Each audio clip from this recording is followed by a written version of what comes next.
Hi everyone, I'm Kat Patrick. I am a home educating mom of 22 years. I'm just about to graduate my first university student, I suppose. I'm very excited about that. I have 4 children. My youngest is 16. Oops, he's 16 now. Currently I'm residing in the US, but I lived in the UK for over 25 years. I taught at private girls' schools, independent girls' schools in Oxford, and I also have been an examiner for Cambridge and OCR for a very long time, and my subject is English language, English literature. Why am I telling you all these things? First of all, to explain my accent.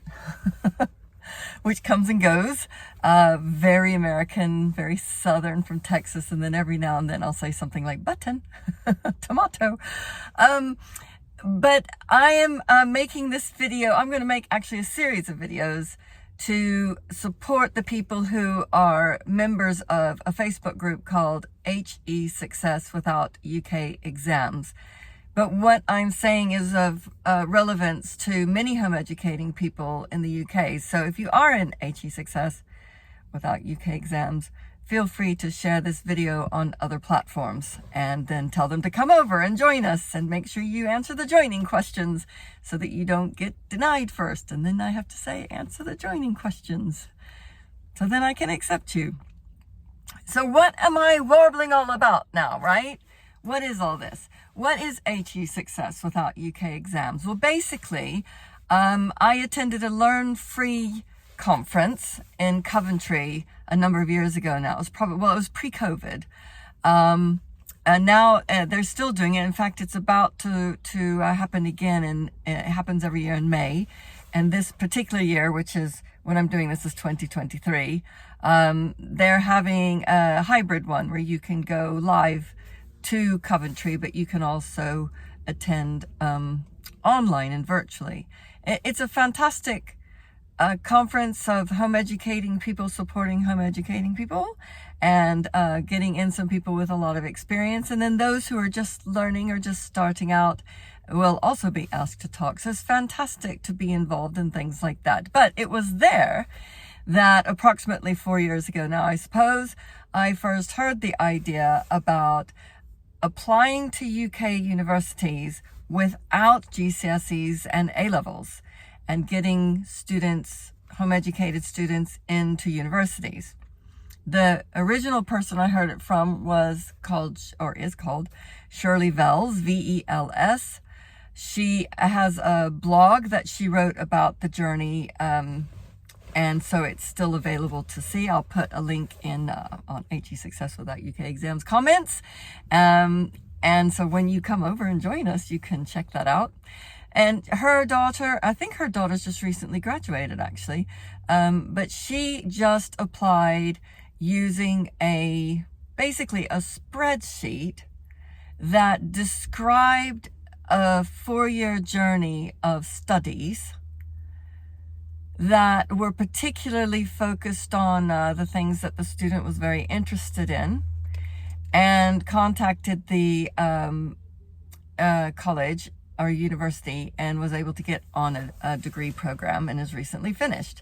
And then I heard from other people too that are on the HE Success group as moderators and admin to help us out with answers and things like that. So if you come again over to the group, you'll see anyway, there are a number of people who have achieved university, and not just university, I have to say, also employment, although we mainly focus on getting into university, through this, what's called in America, a high school transcript.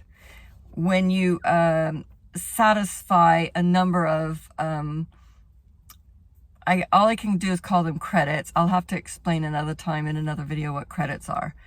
But you calculate how much time and breadth and study your student has done over a 4-year period from the age of roughly 14 to 18. And you determine that they've fulfilled all of the requirements that you want to have. Usually You do something between 26 and 30 credits over the 4 years. Again, I'll explain the credits another time. But you gather up this experience and you put it in basically an educational resume. And then once they have sort of, reached that milestone, in America, the homeschooling families will award a high school diploma, which means they finished their secondary school with this high school diploma based on the spreadsheet portfolio resume that the child has put together over a number of years. And as I understand it, and I should say that if you check out particularly international student admissions on university sites, they will say something like you can apply with a high school diploma or an American transcript. And then usually they will ask for additional materials. It used to be that they wanted you to do the American national standardized test, which is called the SAT, the Scholastic Aptitude Test, or the ACT, which I have no idea what it stands for, but it's an alternative to the SAT. The SAT you can take in Britain on certain Saturdays throughout the year. It's about a 3-hour multiple choice test. You can study for it with a book that you can buy from Amazon, or you can use a free online study resource called Khan Academy, KHAN, and they do SAT training. And then there are people who support families with specific SAT training. My son's doing a maths crammer for the SAT right now with someone in the HE Success Without UK Exams group. So it used to be, that's called the general exam. And then it used to be that they had some specific subject exams, like a Spanish SAT and a history SAT and a biology SAT. And they did away with those about 3 years ago, I think, anyway, during the middle of COVID. And instead they started focusing on something called AP exams, advanced placement exams. There are some places that are helping people study for advanced placement exams. And I think at the moment there is one place in England that administers AP exams. So when you look on international students' applications for university, you will see that they will say, maybe a high school diploma, maybe a high school transcript with SAT and AP exams. And that can be true, but not always.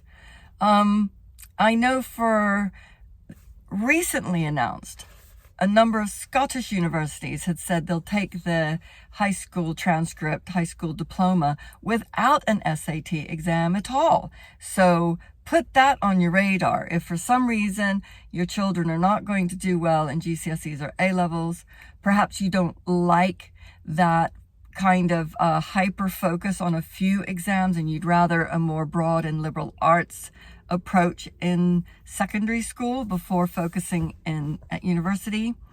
Perhaps it's very difficult where you live to access GCSEs and A-levels. Private candidates find it very, very expensive to try to do that anyway, whereas the SAT is one Saturday morning and it's like £100.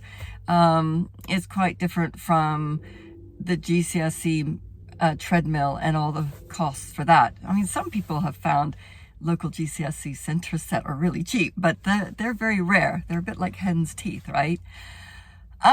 So there are nitty-gritty things that I could get into, but I don't want to. I'm already almost to 10 minutes, and I think that this is probably long enough to just say that if you're in the UK and you're home educating, you don't have to only go the GCSE A-level route to university. I'll talk in another video about different ways that people have done it, but essentially there are routes to UK universities with a high school diploma, high school transcript, sometimes SAT, sometimes AP, but not always. The advantage in my mind, because I used to teach in private girls' schools and I was very concerned when their studies got whittled away more and more narrow. Because sometimes, like if you have a linguist, let's say you have a fantastic linguist who wants to do Spanish, French, German, and Portuguese. And if you're home educating, you can do that, right? But if you're at a school, I was finding that my students, all the languages were timetabled together. So they just literally could not do all the subjects that they wanted to do. And I'm not sure about this, but it might be that in exams that they timetable some languages against each other as well. So it makes it very difficult if you want to do that kind of thing. So anyway, I was concerned that people going into medicine would do maths, further maths, biology, chemistry, and physics, but they loved history, or they loved English, or they loved foreign languages, but they had to drop them at A level because it wouldn't fit in the school timetable. And that would probably be even true now for home educated students. It'd probably be quite hard to spend 3 or 4 years doing A levels.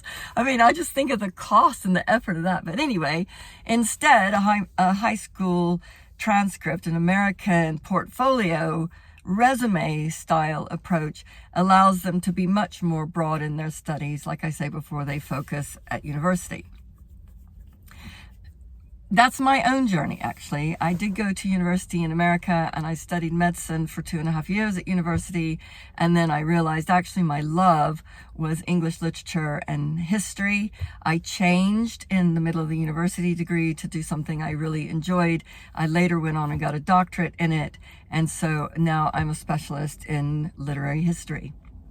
And every day I am learning more and more on that subject, and I absolutely love it, and I absolutely share it. I love to share it with my own children and students that I tutor. Yeah, I was going to wrap this up, and I think I probably just went down another sort of rabbit trail, actually. But the bottom line is there are alternatives to going to university in the UK other than GCSE and A-level. If this sounds like something you're interested in, absolutely come and join us at the HE Success Without UK Exams group. I don't get anything out of this. This is not a shameless plug, like come buy stuff. It's not monetized or anything. This is just my passion for delight-directed learning for teens. And I even wrote a chapter of a book. Now I am shameless plug, actually. I wrote a chapter of a book that's called, I know I forget it just when I wanted to know what it was. Another Way to Learn. You're like, you don't even know the name of the book that you wrote? I only submitted a chapter of this fantastic homegrown, home educating UK audience book called Another Way to Learn. And I wrote a chapter in that about delight-directed learning. So I'm very passionate about secondary schools being broad and delight-directed for the students themselves. And you can still go that direction and get into university. That's the main thing. So as I said, there are ways of talking about the different avenues, but essentially, UK universities need to be trained sometimes that this is an option. And if you approach them more like this is like an international student trying to apply with a high school diploma, but it's also like a homegrown, mature student at the age of 21 who supplies a resume of work, a resume of studies, a resume of life, and can get into university that way without, again, GCSEs and A-levels. So it's kind of like an amalgam of those two, and saying home educated students have a very broad course of study, and they've done a lot of very interesting things other than, say, GCSEs and A-levels. That doesn't mean that I'm saying don't do them at all. Some people still like to do the maths and the English GCSE, which is absolutely fine. But it just gives you a lot of scope to excite your child about things that your child likes and still go on to study in higher education. I think that's enough for here in the lesson, shall I say, of lesson 1. I'm going to finish now. That was the end of the introductory video about, I suppose, HE Success Without UK Exams. Okay, I'll see you guys another time. Bye.